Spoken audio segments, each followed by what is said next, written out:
ಈಗ ಪಾಕಿಸ್ತಾನದ ಜೊತೆ ಇನ್ನೇನಾದರೂ ಮಾತುಕತೆಗಿದ್ರೆ ಅದು ಪಾಕಿಸ್ತಾನ ಆಕ್ರಮಿತ ಕಾಶ್ಮೀರವನ್ನು ಭಾರತಕ್ಕೆ ಮರಳಿಸುವ ಕುರಿತು ಮತ್ತು ಪಾಕಿಸ್ತಾನದ ನೆಲದಲ್ಲಿರುವಂತಹ ಭಯೋತ್ಪಾದಕರನ್ನು ಹಸ್ತಾಂತರಿಸುವ ಕುರಿತು ಮಾತ್ರ ಅಂತ ಪ್ರಧಾನಿ ನರೇಂದ್ರ ಮೋದಿಯವರು ಅಮೆರಿಕಾಗೆ ಅತ್ಯಂತ ಸ್ಪಷ್ಟವಾಗಿ ಹೇಳಿದ್ದಾರೆ.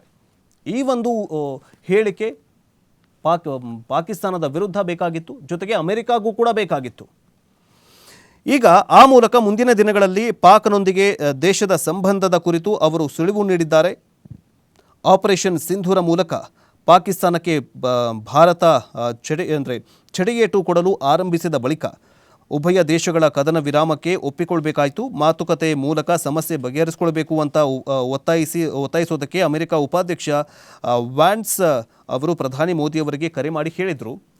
ಆದರೆ ಪ್ರಧಾನಿ ಮೋದಿಯವರು ವ್ಯಾನ್ಸ್ ಅಂದರೆ ಉಪಾಧ್ಯಕ್ಷರ ಅಮೆರಿಕದ ಉಪಾಧ್ಯಕ್ಷರ ಮಾತುಗಳನ್ನು ಕೇಳ್ತಾರೆ. ಆದರೆ ಪಾಕಿಸ್ತಾನ ಕೇಳಿಲ್ವಲ್ಲ.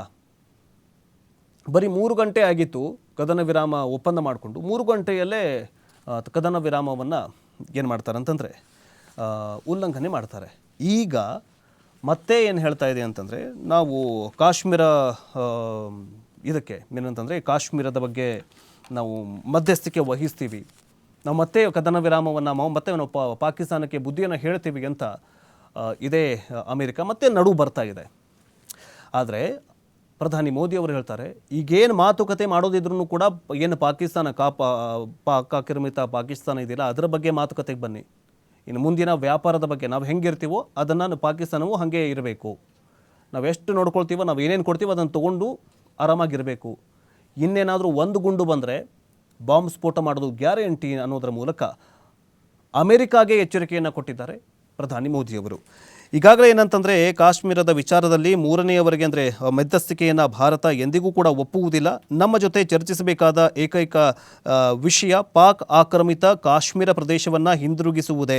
ಈ ವಿಚಾರ ಹೊರತುಪಡಿಸಿದರೆ ನೆರೆಯ ದೇಶದ ಜೊತೆಗೆ ಯಾವುದೇ ಮಾತುಕತೆಗೂ ನಾವು ಸಿದ್ಧವಾಗಿಲ್ಲ ಅಂತ ಕೇಂದ್ರ ಸರ್ಕಾರ ತನ್ನ ನಿಲುವನ್ನು ಸ್ಪಷ್ಟಪಡಿಸಿದೆ. ಮೂಲಗಳನ್ನು ಉಲ್ಲೇಖ ಮಾಡಿ PTI ಸುದ್ದಿ ಸಂಸ್ಥೆ ಒಂದು ವರದಿಯನ್ನು ಮಾಡಿದೆ. ಭಾರತದಲ್ಲಿ ಭಯೋತ್ಪಾದಕ ಕೃತ್ಯಗಳನ್ನು ಎಸಗಿರುವಂತಹ ಟೆರರ್ ಮಾಸ್ಟರ್ ಮೈಂಡ್ಗಳನ್ನು ಹಸ್ತಾಂತರಿಸಬೇಕು, ಪಾಕಿಸ್ತಾನ ಒಪ್ಪದಿದ್ದರೆ ಮಾತುಕತೆಗೆ ಬರಬೇಡಿ ಅಂತ ಹೇಳಿದ್ದಾರೆ. ಯಾರ್ಯಾರು ಈ ಜೈಷ್ ಎ ಮೊಹಮ್ಮದ್ ಆಗಿರಬಹುದು, ಲಷ್ಕರ್ ಎ ತೊಯ್ಬಾ ಸಂಘಟನೆಯ ಮುಖ್ಯಸ್ಥರನ್ನು ಭಾರತಕ್ಕೆ ಹಸ್ತಾಂತರ ಮಾಡಬೇಕು. ಜೊತೆಗೆ ಪಾಕ್ ಆಕ್ರಮಿತ ಕಾಶ್ಮೀರವನ್ನು ನೀವು ಬಿಟ್ಟುಕೊಡಬೇಕು ಭಾರತಕ್ಕೆ. ಎರಡೂ ಒಪ್ಪಂದಗಳನ್ನು ನೀವು ಮಾತುಕತೆಗೆ ಅಂದರೆ ಡಿಸ್ಕಷನ್ ಮಾಡೋ ಟೈಮಲ್ಲಿ ನೀವೇನಾದರೂ ಬಂದ್ರಿ ಅಂತಂದರೆ ಮಾತ್ರ ಇದಕ್ಕೆ ಬನ್ನಿ. ಈ ಅಜೆಂಡಾ ಇಟ್ಕೊಂಡು ಮಾತ್ರ ಬನ್ನಿ ನಮ್ಮ ಜೊತೆ ಮಾತಾಡೋದಕ್ಕೆ, ಇಲ್ಲ ಅಂತಂದರೆ ನೀವು ಬರೋದಕ್ಕೆ ಹೋಗಬೇಡಿ ಅಂತ ಹೇಳಿದ್ದಾರೆ. ಈಗಾಗಲೇ ಏನಂತಂದರೆ ಪುಲ್ವಾಮಾ ದಾಳಿಗೆ ಈಗ ಮತ್ತೊಂದು ಸಾಕ್ಷಿ ಸಿಕ್ಕಿದೆ. ಪುಲ್ವಾಮಾ ದಾಳಿಯ ಬಗ್ಗೆ ಪಾಕಿಸ್ತಾನ ಸೇನಾಧ್ಯಕ್ಷನೇ ಒಪ್ಕೊಂಡು ಬಿಟ್ಟಿದ್ದಾನೆ. 2019ರಲ್ಲಿ ಪುಲ್ವಾಮಾ ದಾಳಿ ಆಗುತ್ತೆ, 2016ರಲ್ಲಿ ಉರಿ ಅಟ್ಯಾಕ್ ಆಗುತ್ತಲ್ಲ, ಅದರ ಬಗ್ಗೆ ಪಾಕಿಸ್ತಾನ ಮುಖ್ಯಸ್ಥನೇ ಒಪ್ಕೊಂಡು ಬಿಟ್ಟಿದ್ದಾನೆ. ಅದರ ಬಗ್ಗೆ ನೋಡ್ತಾ ಹೋಗೋದಾದರೆ 40 ಯೋಧರನ್ನು ಬಲಿ ಪಡೆದ 2019ರ ಪುಲ್ವಾಮಾ ಉಗ್ರರ ದಾಳಿಯಲ್ಲಿ ತನ್ನ ಪಾತ್ರವಿತ್ತು ಅನ್ನೋದನ್ನು ಪಾಕಿಸ್ತಾನ ಕೊನೆಗೂ ಕೂಡ ಒಪ್ಕೊಂಡು ಬಿಟ್ಟಿದೆ. Air vice marshal Aurangzeb Ahmed ಶುಕ್ರವಾರ ನಡೆಸಿದಂತಹ ಸುದ್ದಿಗೋಷ್ಠಿಯಲ್ಲಿ ಪುಲ್ವಾಮಾ ದಾಳಿಯು ಪಾಕಿಸ್ತಾನಿ ಸೇನೆಯ ಯುದ್ಧ ತಂತ್ರದ ಪ್ರತಿಭೆ ಅಂತ ಹೇಳಿಕೊಂಡು ಹೇಳಿಕೆಯನ್ನು ಕೊಟ್ಟಂತಹ ಒಂದು ಹೇಳಿಕೆ ಈಗ ವೈರಲ್ ಆಗ್ತಾ ಇದೆ. ಇಷ್ಟು ದಿನಗಳವರೆಗೆ ಪುಲ್ವಾಮಾ ದಾಳಿಗೆ ಸಾಕ್ಷಿಗಳನ್ನು ಕೊಡಿ ಅಂತ ಬೊಗಳೆ ಬಿಡ್ತಾಗಿತ್ತು ಪಾಕಿಸ್ತಾನ. ಆಗ ಈಗಲೇ ನೋಡಿ ತಾನೇ ಬಾಯಿ ಬಿಟ್ಟಿದೆ. ಪುಲ್ವಾಮಾ ದಾಳಿಯ ಹಿಂದೆ ಪುಲ್ವಾಮಾ ದಾಳಿಯ ಹಿಂದೆ ಪಾಕಿಸ್ತಾನದ ಸೈನಿಕರು ಕೂಡ ಇದ್ದರು ಅನ್ನೋ